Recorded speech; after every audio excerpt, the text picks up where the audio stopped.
Հարգելի հայրենագիստեր, պարոն Վարդևանյան, մինչ ձեր մասին աժգաժն փոխնախագահի տեխնոլոգիական մասով ձեր անդառնալը փոքրիկ համեմատած փոքրիկ ակնարկ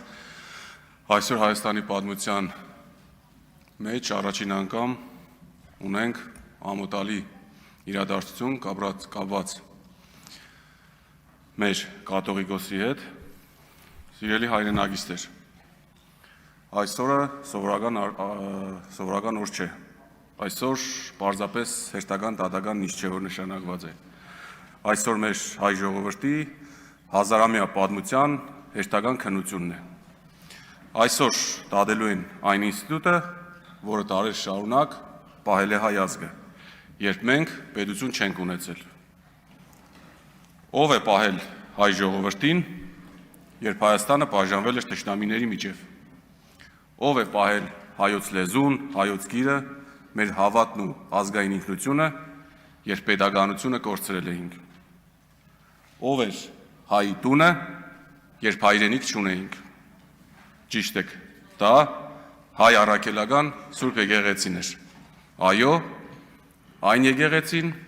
որի դեմ այսօր հերթական հարվածն է հասցվում, դարեր շարունակ եկել են ու անցել են պարսիկները, արաբները, սելջուկները, մոնղոլները, օսմանցիները, խորհրդային իշխանությունը, բոլորը փորձել են կոտրել հայոց եկեղեցուն, բոլորը փորձել են ծնկի բերել մայր աթոռը, բայց նրանք անցել են, իսկ եկեղեցին մնացել է, որովհետև եկեղեցին պարզապես շենք կամ հոգևոր կառույց չէ, եկեղեցին հայ ժողովրդի հիշողությունն է, մեր արժանապատվությունն է, մեր ինքնությունն է, մեր գոյության ապացույցն է, ու պատահական չէ,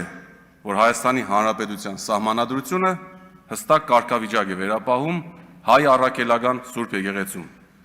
ճանաչելով նրա բացառիկ առաքելությունը հայ ժողովրդի հոգևոր կյանքում։ Սա իրականում գեղեցիկ նախադասություն չէ, սա 1700 տարվա պատմության իրավական ճանաչումն է։ Ու հենց այդ պատճառով պետությունը սահմանադրական պարտավորություն ունի հարգել եկեղեցու ինքնուրույնությունը։ Բայց պետությունը իրավունք չունի իրեն վեր տասել եկեղեցուց։ Պետությունը իրավունք չունի խառնվելու եկեղեցու ներքին կյանքին այնպես, որ կասկածի տակ տրվի նրա ինքնուրույնությունը և տարերով ձևավորված կարգը, որովհետև իշխանությունները գալիս են ու գնում են, իսկ հայոց եկեղեցին շարունակում է կանգուն մնալ։ Այս իշխանությունը նույնպես անցնելու է, ինչպես անցել են իրենից առաջ եղած բոլոր իշխանությունները։ Այսօր, այո, կարող եք ունենալ իշխանություն, կարող եք ունենալ մեծամասնություն, կարող եք ունենալ ուժային կառույցներ, բայց դուք երբեք չեք ունենալու պատմության աշտարացումը, եթե ձեր անունը կապվի հայ ժողովրդի հոգևոր հիմքերը խարխրելու փորձի հետ։ Ես ուզում եմ մի բան ասել, որը հնարավոր է շատերին դուրս չգա։ Երկրային դատավորը կարող է քննել իրավական հարցեր, բայց ոչ մի երկրային դատավոր չի կարող դատել հայոց հայրապետի հոգևոր առաքելությունը։ Ոչ մի վճիռ չի կարող փոքրացնել այն դերը, որ ամենայն հայոց կաթողիկոսությունն ունեցել է մեր ժողովրդի կյանքում։ Այս դահլիճում, պարոն Հարությունյան, բոլորս ժամանակավոր ենք, այս մանդատները ժամանակավոր են, այս պաստորները ժամանակավոր են, բայց Էջմիածինը, պարոն Քոչարյան, մնալու է նաև մեզանից հետո։ Հայոց եկեղեցին, շնորհակալություն, մնալու է նաև մեզնից հետո։ Ու այդ հիշողության մեջ յուրաքանչյուրիս անունը գրանցվելու է իր կատարած գործով։ Կա դատաստան, որը այո, հնարավոր է բողոքարկել։ Կա դատաստան, որի ժամկետները կարող են երկարաձգվել։ Բայց կա նաև դատաստան, որը երբեք չի սխալվում։ Դա պատմության դատաստանն է։ Դա խեղճի դատաստանն է ու հավատացյալ մարդու համար նաև Աստծո դատաստանը։ Ու այդ դատաստանի առջև պաշտոն չկա, անձեռնմխելություն չկա, այդ Դադաստանի առջև իշխանություն չկա, ու մենք այդ Դադաստանի առջև բոլորս հավասար ենք։ Ուստի կոչ եմ անում բոլոր նրանց, ովքեր այսօր վաղը որոշումներ են կայացնելու, հիշեք, որ ձեր առջև կանգնած է ոչ միայն մի մարդ, այլ մի հաստատություն, որը 1700 տարի եղել է հայ ժողովրդի ողնաշարը։ Հայրապետին դուք կարող եք կանգնեցնել դատարանի առջև, բայց կա մի տեղ, որտեղ հայրապետը կանգնած է Աստծո առաջ, իսկ դուք պատմության առաջ։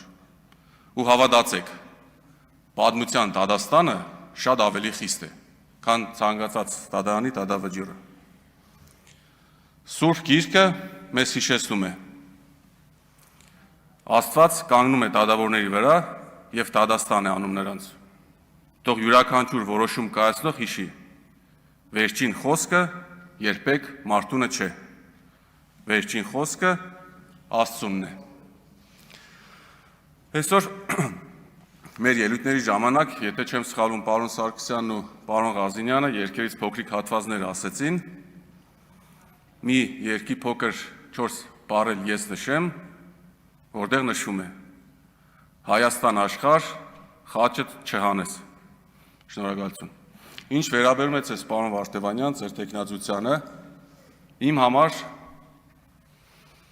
չեմ էլ ամենայն անգործությամբ չեմ էլ ուզում անդրադառնալ ձեր մասնագիտական գիտելիքներին, այդ փաստ է, դա դե ֆակտո ունենք։ Մարդկային հատկանիշներին նույնպես փաստ է, դա էլ դե ֆակտո ունենք։ Իմ համար միայն ցավալի այն, որ իրավաբանական, փաստաբանական ձեր գիտելիքները, ձեր գիտելիքների մասով կարծիք են հայտնում ոչ մասնագետները։ Աստված պահապան հայ ազգին, խաղաղություն բոլորիս։